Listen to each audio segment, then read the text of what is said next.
This is the Omega Seamaster Professional, reference 2531-8000, and in my humble opinion, this represents the greatest era of the Seamaster line, which is a bold statement, but we've got a whole video to talk about it.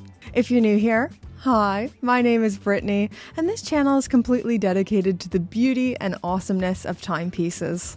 Now, I feel like this is a video that won't get too many views.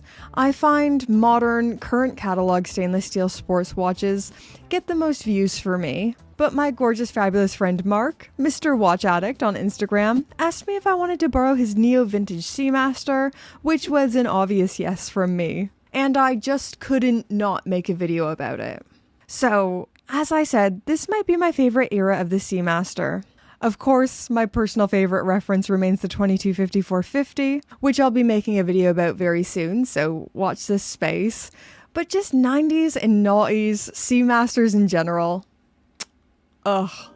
This reference, the 2531-8000, is what is called the first generation, launched in 1993 and was produced until 2005. And, depending on how old you are, this is the watch that is associated with James Bond, Brosnan-era James Bond.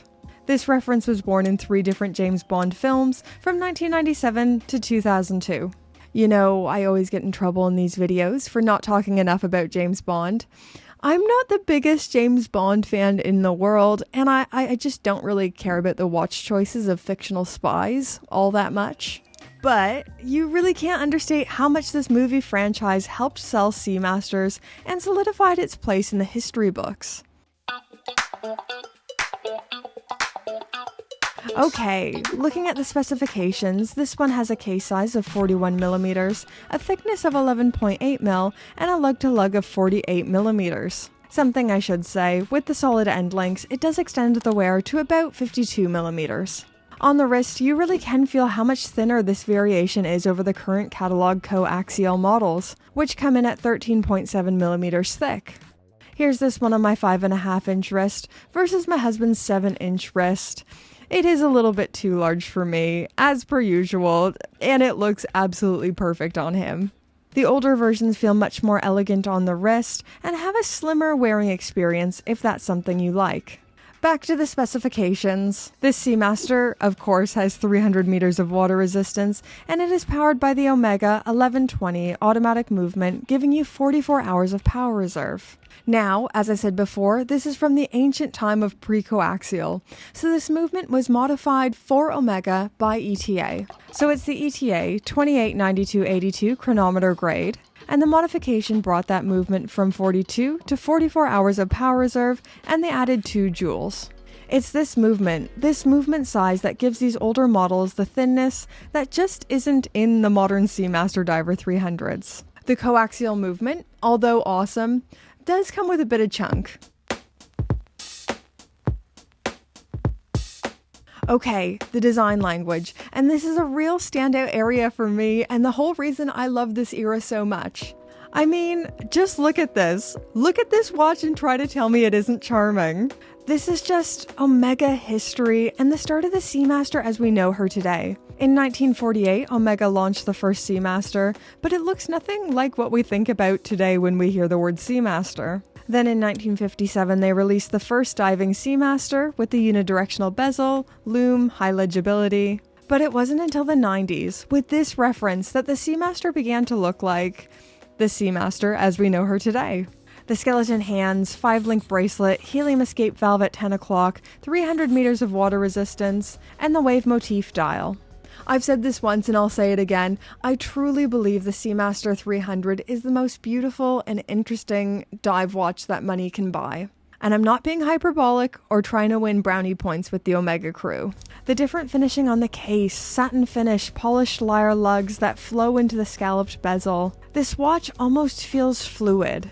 You can tell this is a design that was really thought about, and it doesn't look or feel like anything else. Looking at the dial, the matte blue wave dial almost lands somewhere between navy blue and charcoal. Just really dang good looking. Now, even though this was the beginning of this model as we know her today, I really think they did everything right with this model, and it corrects everything I don't like about the modern variation. For example, even though both have the 10 o'clock helium escape valve, the ever contentious helium escape valve, on the older variation, it is slightly smaller and less toothpaste cap-ish. Or both have the overcomplicated 5-link bracelet that feels very 90s to me, but it just feels so in place in the older model. I actually think we should talk about the bracelet.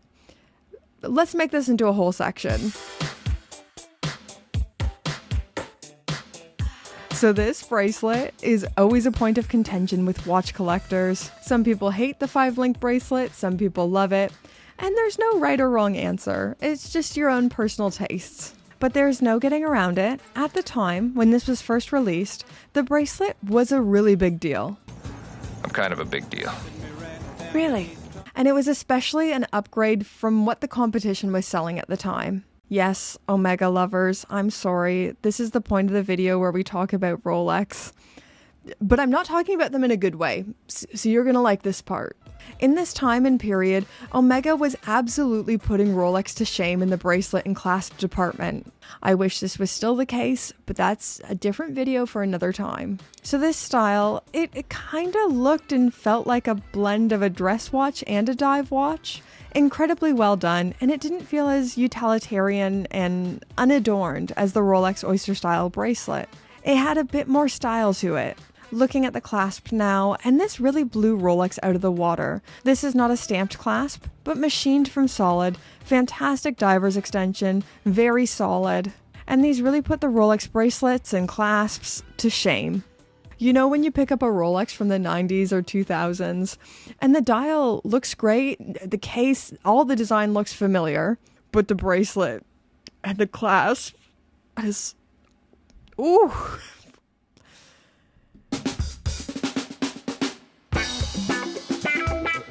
I don't know, guys. For me, having this watch in just revitalized my love and my passion and excitement for watch collecting. I find most watches from this era do that for me. There's something about neo-vintage 90s and noughties that I find so charming. This watch has aged beautifully, that bezel, the way the lume is patinaing, it wears fantastic. How can you argue with this? The greatest era of the Seamaster, in my humble opinion.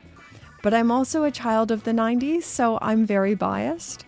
If you are interested in one of these, they seem to be about £2,000 to £3,500 on Chrono24, depending on condition and location. But I reckon you could talk them down to £3,000. I wouldn't pay over $3,000.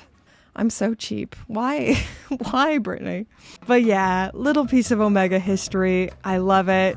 But that's enough gushing from me. I'd love to know in those comments down below, what do you guys think to this watch? What do you think to the Seamaster? What's the best era of Seamaster? Let me know. Subscribe if you haven't already. If you've made it all the way to the end, come on now. Just a little subscribe. And let's thank the gorgeous, fabulous, wonderful Pope tier patrons.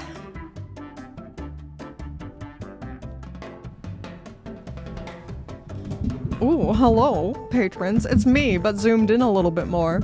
Patrons, you're the most gorgeous, fabulous people in the world, and you've never done anything wrong in your life ever.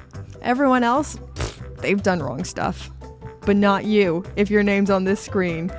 All tier patrons are pretty amazing, but a special big extra shout out to the Pope tier patrons. I've said it once and I'll say it again, patrons. You keep the lights on here at Gringa HQ, and thank you for supporting my weird little channel. I'm so glad anyone enjoys it. We got more watches to come, more exciting stuff.